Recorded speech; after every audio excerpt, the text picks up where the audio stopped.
మొత్తానికి మనం నజీరుద్దీన్ ఇంటికి అయితే వచ్చేసాం. First of all hearty congratulations. Thank you. So మొత్తానికి 15,000 మందిని ఆడిషన్స్ చేసి 12 మందిలో మీరు విజేతగా నిలుస్తారని మీరు ఎక్స్పెక్ట్ చేశారా? లేదు, ఎక్స్పెక్ట్ చేయలేదు. షోలోకి సెలెక్ట్ అయిన తర్వాత నా టార్గెట్ ఎప్పుడు వచ్చే వారం, దాని తర్వాత వారం, నెక్స్ట్ వారంలో ఉండాలి అలాగే అనుకున్న తప్ప ఫైనల్స్లో ఉండాలి, విన్ అవ్వాలి అలా ఎప్పుడు అనుకోలేదు. మీ మ్యూజికల్ జర్నీకి మీకు సపోర్ట్ చేసింది ఎవరు? అంటే మీ ఫ్యామిలీలో ఎవరైనా మ్యూజికల్ బ్యాక్గ్రౌండ్ ఉన్న వాళ్ళు ఉన్నారా? ఉన్నారు. నేను చిన్నప్పటి నుంచి, అంటే నాకు 3 years ఉన్నప్పటి నుంచి తాతయ్య అమ్మమ్మ వాళ్ళతో పెరిగాను. అంటే అమ్మ వాళ్ళ నాన్నగారు అమ్మాయి. తాతయ్య కాసిం గారు ఘంటసాల గారి సింగర్. ఆయన మా ఊరు తాడేపల్లిగూడెంలో ఘంటసాల గారి విగ్రహాన్ని కూడా పెట్టి ఘంటసాల గారి వర్ధంతిని 47 yearsగా ఆరాధన చేస్తూ ఉన్నారు. సో తాతయ్య అండ్ తాతయ్య వాళ్ళ చెల్లి ఫాతిమా గారు, ఆవిడ నాకు కర్ణాటక మ్యూజిక్ నేర్పించారు. ఆవిడ కర్ణాటక డిప్లొమా. సో వాళ్ళిద్దరు నా గురువులు. వాళ్ళ వల్ల నాకు మ్యూజిక్ పరిచయం అయింది. సో అలా చిన్నప్పటి నుంచి తాతయ్యతో ప్రోగ్రామ్స్లో తిరగడం వలన అలా అంటే మీకు ఇంట్రెస్ట్ వచ్చి నేర్చుకున్నారా, లేదంటే తాతయ్య ఎలా అదే పాడుతూ ఉంటారు కదా, చేస్తూ ఉంటారు, దాని ద్వారా మీకు అలా ఇంట్రెస్ట్ వచ్చిందా, లేదంటే మీకు సొంతంగా నేర్చుకున్నారా, లేదంటే తాతయ్యని చూసి నేర్చుకున్నారా? సొంతంగా ఎప్పుడు నేర్చుకోలేదు, బలవంతంగా నేర్పించింది అంతా. నాకు ఇంట్రెస్ట్ వచ్చి కూర్చుంది ఏం లేదు. ఇప్పుడు బలవంతంగా కూర్చోపెట్టి నేర్పించారు అన్నమాట. సో అలా ఇంకా బయట ఎక్కడైనా కోచింగ్ వెళ్ళడం కానీ లేదు, ఇంకేమీ జరగలేదు.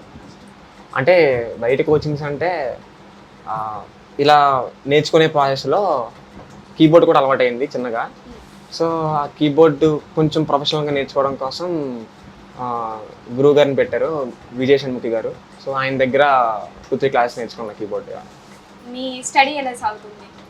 స్టడీ అంటే ప్రెసెంట్ CA ఇంటర్ కంప్లీట్ అయిపోయింది శ్రీమేధ కాలేజ్లో. అంటే జూనియర్ ఇంటర్ నుంచి CA ఇంటర్ వరకు శ్రీమేధ కాలేజ్ చదివాను. సో CA ఇంటర్ కంప్లీట్ అయిపోయింది, ఆర్టికల్షిప్లో జాయిన్ అవ్వాలి. మీ ఈ మ్యూజికల్ జర్నీ ఉంది కదా, మీకు ఆ షోలో పార్టిసిపేట్ చేసిన తర్వాత అక్కడ మీకు సపోర్ట్ ఎలా లభించింది? జడ్జెస్ కానీ అక్కడ కో పార్టిసిపేట్స్ కానీ ఎలా ఉంది సపోర్ట్? అంటే కో కంటెస్టెంట్స్ అంటే ఒక కాంపిటీషన్లో ఒకరు ఒక పాయింట్ వేస్తే అది వేరే వాళ్ళకి చెప్పరు. అంటే పోటీగా ఉంటారు కదా, సీక్రెట్స్ అనేవి కీప్ చేస్తూ ఉంటారు. అలా ఉండదు అనమాట అక్కడ. ఉండదా? చాలా హెల్దీగా ఉంటుంది. అంటే ఇప్పుడు నాకు సాంగ్ వచ్చు, అది వేరే వాళ్ళకి ఇంతకు ముందు నుంచి వచ్చు, వాళ్ళకి ఎక్కువ కరెక్షన్స్ తెలుసు. అందులో నేను పాడుతుంటే వాళ్ళకి ఏమైనా తేడా అనిపించింది నాకు చెప్తారు, ఎలా ఉంది, అది ఎలా కాదు ఇలా అని చెప్తారు. నేనున్నాను, వేరే వాళ్ళకి ఎవరైనా వేరే సాంగ్ వచ్చింది, అది నాకు బాగా తెలుసు, నేను చెప్తాను వెళ్ళి. సో అలా ఒకరినొకరు హెల్ప్ చేసుకునేలా బాగుంటుంది కాంపిటీషన్. సో జడ్జెస్ నుంచి వచ్చిన ఇన్పుట్స్ అంటే ప్రతి వారం వాళ్ళు మన సింగింగ్ చూసి లేదా వేరే వాళ్ళు చెప్పిన పాయింట్స్ కానీ మనకు కనెక్ట్ అయితే సో అది చాలా హెల్ప్ఫుల్ అవుతుంది. ఎందుకంటే వాళ్ళ ఇండస్ట్రీలో చాలా పెద్దలు, వాళ్ళు చాలా విషయాలు తెలుసు, దీని మీద చాలా అవగాహన ఉంటుంది. కాబట్టి నాకు పర్సనల్గా ఇన్పుట్స్ అంటే ఎక్కువ ఇవ్వలేదు, వేరే వాళ్ళకి ఇవ్వడం మూలన నాకు వచ్చినాయి. అంటే లైక్ ఒక మాస్ సాంగ్ పాడుతున్నప్పుడు ఎక్కడెక్కడ స్ట్రెస్ చేయాలి అలా ఇచ్చారు. తమన్ గారు ఆయన ఇన్పుట్స్ అని ఇవ్వడం కన్నా ఆయన గురించి చెప్పి, ఆయన లైఫ్ స్టైల్ గురించి చెప్పి ఎక్కువ ఇన్ఫ్లుయెన్స్ చేశారు నన్ను. అంటే లైక్ ఆయన చిన్నప్పటి నుంచి అంత కష్టపడ్డారు, ఎవరెవరు పక్కన తిరిగారు, ఎవరెవరి దగ్గర ఏం నేర్చుకున్నారు, సో ఇవన్నీ ఇన్ఫ్లుయెన్స్ చేసేవాళ్ళు. ఇవన్నీ ఆఫ్ కెమెరానే జరుగుతాయా, ఆన్ కెమెరాలో కూడా చెప్తూ ఉంటారు? ఆఫ్ కెమెరా ఎప్పుడు అలాంటివి చెప్పలేదు. ఆఫ్ కెమెరా ఎప్పుడు ఫుల్ కామెడీ టైమింగ్ ఎనర్జీలా ఉంటుంది. ఆన్ కెమెరా ఎంత ఎనర్జీ ఉంటుందో ఆఫ్ కెమెరా కూడా సేమ్. కార్తిక్ సార్ ఆయన ఎప్పుడు చెప్పే ఇన్పుట్ ఏంటంటే మ్యూజిక్ నేర్చుకోమన్నారు. అంటే లైక్ ఎప్పుడు మ్యూజిక్లోనే మ్యూజిక్లో ఉంటే నువ్వు చాలా హైట్స్కి వెళ్తావు, నాకు కనబడుతుంది నువ్వు ఎంత హైట్స్కి వెళ్తావు అనేది తెలుస్తుంది అని ఎప్పుడు చెప్తూ ఉన్నారు. సో అది ద బిగ్గెస్ట్ ఇన్పుట్ ఆయన ఇచ్చింది. హోస్ట్ శ్రీరామ్ చంద్ర మీతో ఎలా ఉంటారు? ఐ మీన్ కంటెస్టెంట్స్తో ఎలా ఉంటారు, అక్కడ ఎలా ఉంటారు?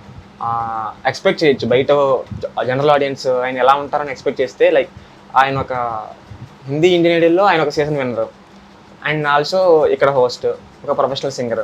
నేను ఎలా ఉంటారు అంటే ఒకటి వచ్చింది మైండ్లోకి, కొంచెం యాటిట్యూడ్ అలా అన్నట్టు. Complete opposite. ఆయన వచ్చారు, చాలా ఫ్రెండ్లీగా చాలా క్యాజువల్గా ఉంటారు మాతో. వచ్చి ఎవరెవరు ఏం పాడుతున్నారు కనుక్కుంటారు. మధ్యలో ఏమైనా ఆయనకి ఏమైనా అనిపిస్తే ఇది అలా కూడా పాడొచ్చు కదా, ఇలా పాడొచ్చు కదా అని చెప్పి ఊరికే సలహాలు ఇస్తారు. సో క్యాజువల్గా ఉంటారు ప్రశాంతంగా. అంతా అయిపోయిన ఒక సెల్ఫీ తీసుకుని ఆయన ఫోన్లో సెల్ఫీ తీసుకుంటారు, అందరం బాగుంటుంది. మొత్తం ఈ సీజన్ మొత్తంలో కూడా మీకు నచ్చిన, మీరు అక్కడ పర్ఫామ్ చేసిన సాంగ్స్లో మీకు నచ్చిన సాంగ్ ఏంటి? నాకు నచ్చిన సాంగ్స్ 2 ఉన్నాయి. ఒకటి ప్రేమ ఎంత మధురం, ఒకటి గంధపు గాలి. అండ్ మీరు పాటలు పాడుతూ ఉంటారు కదా, బేసిక్గా అందరూ అయితే పాటలు బాగా వింటూ ఉంటారు, ఏదైనా హ్యాపీ అయినా సాడ్ అయినా ఏదో ఆ ఎమోషన్కి తగ్గట్టు పాటలు వింటారు. మరి సింగర్స్ అంటే ఏం చేస్తారని చాలా మందికి ఒక క్వశ్చన్గా ఉంటుంది. మీరు ఏం చేస్తారు? నేను అంతే, నా మూడు తగ్గట్టు వింటా ఉంటాను. ఆ మూడుకి తగ్గట్టు పాటలు వింటారు అంతేనా? అంతే. ఓకే. అండ్ మీకు పాటలు పాడుతున్నప్పుడు ఎప్పుడైనా లిరిక్స్ మర్చిపోవడం అనేది ఎప్పుడైనా జరిగిందా? అప్పుడు జరిగిద్ది. మర్చిపోవడం అంటే ఆ పదం కాకుండా వేరే పదం గుర్తుకు రావడం, ఆ పదం ఏంటో గుర్తుకు రాకపోవడం, అలా. అప్పుడు దాన్ని ఎలా ఓవర్కమ్ చేస్తారు? ఐదర్ అది వేరే పదంతో సబ్స్టిట్యూట్ చేయడం, లేదంటే నానా నాన్న పాడేయడం అంతే. నన్ను పాడారు. నానా నాన్న ఎప్పుడు పాడలేదు. అండ్ మీరు ఓజీలో ప్లేబ్యాక్ సింగర్గా పాడారు అని చెప్పేసి కూడా మేము విన్నాము, నిజమేనా? అది అఫీషియల్గా తమన్ సార్ అనౌన్స్ చేశారు షోలో ఉన్నప్పుడు. పాడాను. అది అవకాశం ఎలా వచ్చింది మీకు? అది అవకాశం తమన్ సార్ ఇచ్చారు. షో వల్ల ఆయనకి నా వాయిస్ ఏంటి అర్థమైంది, సో పాడగలను తెలిసి పిలిచారు. So deputy CM Pawan Kalyan గారి ఓజీ సినిమాకి మీకు అంత అలాంటి ఛాన్స్ వచ్చింది, ఎలా ఫీల్ అవుతున్నారు? అది ఫస్ట్ ఆ కాల్ నాకు వచ్చినప్పుడు ఫస్ట్ నమ్మలేదు, ఎవరైనా ప్రాంక్ చేస్తున్నారు అనుకున్నాను, మా ఫ్రెండ్స్ ఎవరైనా. ఎందుకంటే నేను ఇంకా ప్లేబ్యాక్ స్టార్ట్ చేయలేదు అప్పటికి. ఫస్ట్ అలాంటి సినిమాలో పాడే అవకాశం ఎందుకు వచ్చింది అంటే, మామూలుగా ఎవరన్నా కాల్ చేసి ఓజీలో మూవీలో పాడాలి అని అనగానే నా రియాక్షన్ ఎలా ఉంటుంది అంటే నిజంగా అలాగే ఉంటుంది, ఎవరో ప్రాంక్ చేస్తున్నారులే నిజం కాదు. కానీ ఆ కాల్ కట్ చేసే టైంకి నాకు అర్థమైంది ఇంకా నిజంగానే నిజం అని ఉన్నాయి. బట్ ఎక్కడో చిన్న కన్ఫ్యూజన్ ఉందమ్మా, నిజంగానే నిజమేనా ఆ సినిమాకి వచ్చింది కాల్ అని. So for the first time flight ఎక్కాను దానికోసం. సార్ ఫ్లైట్ టికెట్స్ బుక్ చేసి పంపించారు. సో నేను భరత్ అన్న కో-కంటెస్టెంట్, మేము ఇద్దరం కలిసి వెళ్ళాం, చెన్నై వెళ్ళాం పాడడానికి. వెళ్ళి తమన్ సార్ని కలిసిన తర్వాత క్లారిటీ వచ్చిందనమాట, నిజంగానే సాంగ్ దీనికే పాడుతున్నాను. ఓజీ మీరు పర్ఫామ్ చేస్తున్నప్పుడు మీ ఎక్స్పీరియన్స్ ఎలా అనిపించింది ఆ పాట పాడుతున్నప్పుడు? అది నా ఫస్ట్ ప్లేబ్యాక్ సాంగ్ ఆ మూవీలో పాడడం. ఫస్ట్ స్టూడియోకి వెళ్ళగానే సార్ అడిగారు మా తమన్ సార్, నువ్వు ఇంతకుముందు ఏదైనా మూవీలో పాడావా అంటే, లేదు సార్ ఇదే ఫస్ట్ టైం. ఓహో స్టార్టింగే ఫస్ట్ స్టార్గా అంటే సార్ అని 2 days అక్కడే ఉన్నాం అనమాట రికార్డ్ చేయడం కదా. ఫస్ట్ పాడాం బాగానే ఉంది, సార్ వచ్చి విన్నారు వర్షన్, విన్న తర్వాత ఒక చిన్న కరెక్షన్ చెప్పారు, ఇలా పాడితే బాగుంటుంది అని చెప్పి మళ్ళీ అది రికార్డ్ చేసి మళ్ళీ ఏం పెంచాం అంతా ఓకే అయిన తర్వాత మళ్ళీ తమిళ్ అండ్ హిందీలో కూడా పాడాల్సి వచ్చింది. సో ఇంకో డే ఎక్స్ట్రా పడింది. సో 2 days అక్కడే ఉండి రికార్డ్ చేయడం, అది వచ్చి మేము పాడింది సార్ వినడం, చాలా బాగా అనిపించింది.